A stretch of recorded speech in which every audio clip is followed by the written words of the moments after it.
Assalamu alaikum friends, this is Kashif Shazad and you're watching IELTS with Kashif. Today we'll talk about why it takes too long to complete the reading test.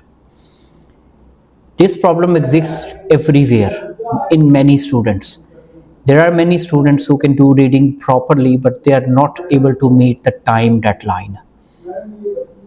So in this video we'll talk about 5 mistakes or 5 things you need to be careful of to increase your reading speed, to increase your concentration, your focus, so that you can meet the deadline. There is a thing to mention that you have 60 minutes to complete 3 passages. You have 20 minutes for each passage in your IELTS reading test. So after the understanding of different skills like filling the blanks, true, false, list of heading and matching information, you need to have grip on your time management skills. If you're not able to complete the reading test in your proper allocated time, there is no use of understanding all the activities. So I'll mention 5 things which you need to be careful of before you do your reading test. There are 5 things. The first thing is lack of focus and concentration. Whenever students come to us, the first and foremost thing which we focus just to sit and concentrate on reading or whatever you do. हम उन्हें मुकम्मल exercise नहीं देते कि आप इसको completely solve करें, पूरा टेस्ट नहीं देते, हर एक्टिविटी नहीं करवाते. हम उनको जस्ट कहते हैं कि आप रीडिंग का पैसेज पढ़ें और इसका मतलब हमें बताएं, क्योंकि इसका मकसद क्या होता है कि आपको उस रीडिंग पे, आइल्ट्स पे फोकस करवाना. देखिए, आपका फोकस है घर के कामों पे, आपका फोकस है मोबाइल नोटिफिकेशन पे, आपका फोकस है कि जी आपका दिमाग फिर रहा है, मुख्तलिफ सोचें आपके दिमाग में चल रही हैं, तो you would never be able to complete the reading. यहाँ पे जब स्टूडेंट्स रीडिंग नहीं कर पाता, थक जाता है माइंड उसका, या बाज़ दफ़ा वो फोकस नहीं कर पाता, तो स्टूडेंट को मैं इतनी लिबर्टी देता हूँ कि वो मुझे कहता है कि सर आज फोकस नहीं हो रहा. मैं कहता हूँ ठीक है बेटा, रीडिंग बंद कर दो, आज रीडिंग नहीं करेंगे, कल करेंगे. एक्सटर्नल डिस्ट्रैक्शंस होती हैं, नॉइस, टीवी शोज, फोन. घर पे प्रैक्टिस करनी है आपने, ऑफिस अपने एकेडमी में प्रैक्टिस करनी है. You need to be very focused. आप जब तक फोकस नहीं होंगे, आपको जब तक क्वाइट प्लेस पे बैठ के रीडिंग नहीं करेंगे, आपकी रीडिंग ठीक नहीं होगी. आप बार बार पढ़ेंगे रीडिंग को, आपका फोकस नहीं होगा. सो सबसे पहली चीज lack of focus and concentration increases your time in reading. Second चीज, subvocalization, reading aloud in mind. कुछ लोगों की आदत होती है पढ़ते पढ़ते ना वो अल्फाज को अपने दिमाग में पढ़ते हैं ताकि उनको याद करें, उनको समझ सके. ये एक नॉर्मल नॉवल पढ़ते हुए या कोई मैगजीन पढ़ते हुए तो ये चीज़ ठीक हो सकती है, लेकिन आइल्ट्स रीडिंग टेस्ट करते हुए ये चीज़ बहुत नुकसानदेह है. इससे आप बार बार लाइन को इससे पढ़ेंगे, ये आपकी रीडिंग की स्पीड आपकी डिक्रीज कर देगी. आप जब एक लाइन पढ़ के उसको दिमाग में बार बार पढ़ते हैं कि ये मैंने पढ़ा था, उसको याद रखने के लिए, तो ये भी आपकी स्पीड को कम करती है. अच्छा, पॉइंट नंबर 3 हमारे पास है poor vocabulary and word recognition. जो सबसे पहला काम हम स्टूडेंट को करवाते हैं, हमारे साथ आता है तो उसको एक तो रीडिंग की प्रैक्टिस करवाते हैं, उसका तर्जुमा, उसका मतलब समझना, और उसकी वोकैबुलरी पे काम करते हैं. जब तक आपकी वोकैबुलरी नहीं होगी आइल्ट्स से रिलेटेड, आपकी रीडिंग की स्पीड नहीं बनेगी. आप वर्ड्स को जल्दी जल्दी रिकग्नाइज करें, उनको इंटरप्रेट करें, उनका तर्जुमा पढ़ें, तब तक आपकी रीडिंग की स्पीड जो है वो नहीं बढ़ सकती, जब तक आपकी वोकैबुलरी और वर्ड रिकग्निशन नहीं बढ़ेगी. सो वोकैबुलरी बढ़ाने के लिए मैं अपनी वीडियोस में भी ये प्रैक्टिस सजेस्ट करता हूँ कि आप आइल्ट्स रीडिंग स्टार्ट करने से पहले आप उनके पैसेजेस की वोकैबुलरी निकालें, उनका मतलब निकालें, उनके सेंटेंसेस बनाएं, ताकि you remember some words in your mind regarding IELTS.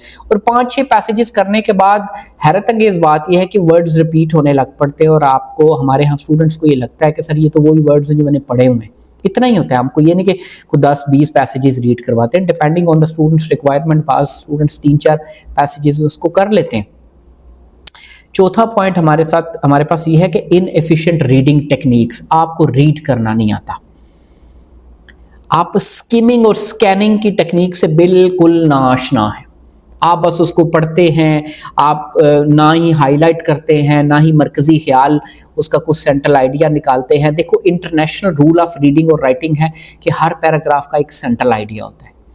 ये प्रैक्टिस भी हम शुरू में करवाते हैं एक्टिविटी स्टार्ट करने से पहले, कि आप रीडिंग को एक एक पैरा करके पढ़ें और उसका सेंट्रल आइडिया लिखें, या उसका हमें बताएं कि आपको क्या लगा इसमें, ऑथर ने क्या कहने की कोशिश की है, सेंट्रल आइडिया। ये इस तरह हम स्किमिंग और स्कैनिंग की एबिलिटी डेवलप करते हैं स्टूडेंट्स में कि कैसे वो स्किम और स्कैन करें। ये रीडिंग मेमोराइजेशन नहीं होती, ये रीडिंग रट्टा नहीं होती, ये रीडिंग याद करना नहीं होती, ये रीडिंग है extraction of information from given lines. और जल्दी जल्दी, ज्यादा देर भी नहीं लगानी, एक्सट्रैक्ट करनी होती है इंफॉर्मेशन अपनी रिक्वायर्ड, कि हमें सवाल पढ़ें और फिर जवाब का अंदाजा हो कि कहां पड़ा हुआ है। पॉइंट नंबर 5 है हमारे पास, difficulty in comprehension and retention. अच्छा, आप मल्टीपल लाइंस पढ़ते हैं तो आपको रिटेन नहीं रहता वो वाला। अच्छा, आइल्स रीडिंग में ना ऐसा नहीं करना होता। जब आप मुकम्मल फोकस के साथ, कंसंट्रेशन के साथ पढ़ते हैं तो आपको चीजें थोड़ी देर के लिए याद रहती हैं। क्यों? क्योंकि आपके जहन में सवाल बिल्कुल मौजूद होता है। जब आपके जहन में सवाल मौजूद नहीं होगा ना, आप जवाब नहीं ढूंढ सकेंगे। अभी मेरे पास रिसेंटली एक लड़का आया, ओ लेवल्स किया हुआ उसने, लिसनिंग में 35-36 लेता है, रीडिंग में उसकी जो है वो रीडिंग कमजोर है, उसने ट्रू फॉल्स गलत किए। मैंने उसके साथ बैठ के ट्रू फॉल्स किए, तो अगली दफा उसने ट्रू फॉल्स किए तो उसमें अच्छा रिजल्ट आया। तो उसके करने से ये पता चला, या मेरे करने से उसको ये पता चला कि अच्छा यार, मैंने पहले सवाल को समझना है कि ये स्टेटमेंट क्या दिया ऑथर ने, उसको फिर मैच करना है पैराग्राफ पैसेज के साथ जाके कि ये आंसर चाहिए। जब तक आप सवाल को नहीं समझेंगे, आपको जवाब बिल्कुल ठीक तरीके से नहीं मिलेगा।